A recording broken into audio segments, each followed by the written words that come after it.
Ito po kung paano magkakabit ng oil level regulator. Yung binutas po natin, 21 mm po para sa 1/2 inch na pipe. So kung papansinin ninyo, nung binutas ko, ang sukat po nito, yung center po ay nasa 20. So yun po yung pinanser ko, yun po yung pinakagitna 20. Kapag sa 20 po kayo nagbutas, yung pinaka-center ng butas nyo, ayan, at may maiiwan po na, ayan, 8 mm. So 8 mm po yung maiiwan, ayan po, ayan, 8 mm po, 9 mm, ayan, 9 mm. So ngayon, ang paglalagay ngayon, ito, kung halimbawa nakabili kayo, so wala pa siyang base plate, okay lang, wala, pwede nyo nang ilagay. Or kahit na may base plate po yan, okay lang din. So, ganun po yung paglalagay nyo. Ayan. So, babalik rin natin. Ayan o. So, ganyan. Ayan po. Yung sistema nyan. Ngayon, i-welding nyo lang po ito. I-spot nyo muna. Ayan. Ispatan nyo.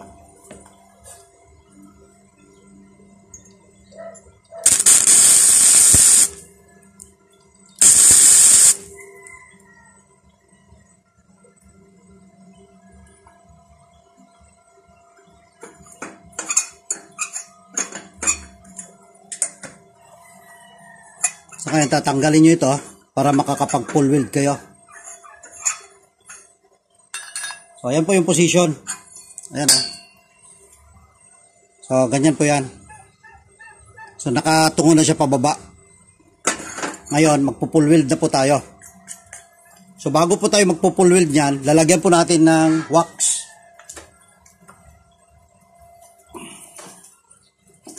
Ito po yung nilalagay natin para hindi po didikit yung flux dito sa thread niya at masisira. Ayan o.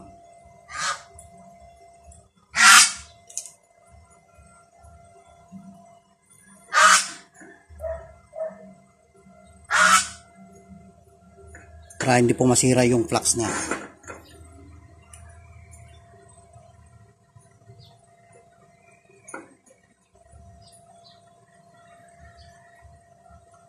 So, ganun lang po yan. Then, pwede na pong mag-full weld.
So, ayan na po. Okay na po.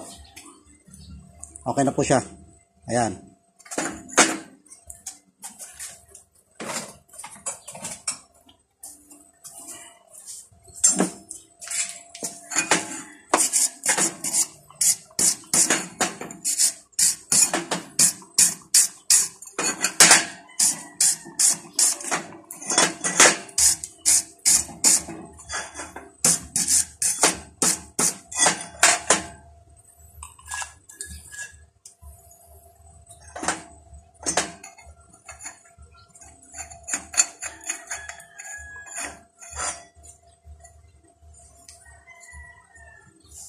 So, okay na po ito. Ayan, oh.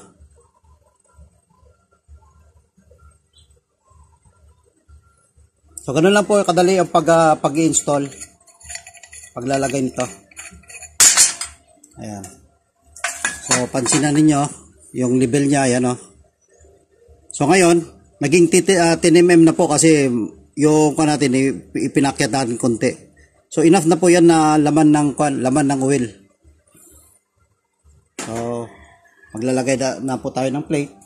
Then, so, yun lang po yung kung paano ang paglalagay. Ngayon po, makikita nyo na rin po ito sa Shopee. Bali, may chamber na po tayo. Chamber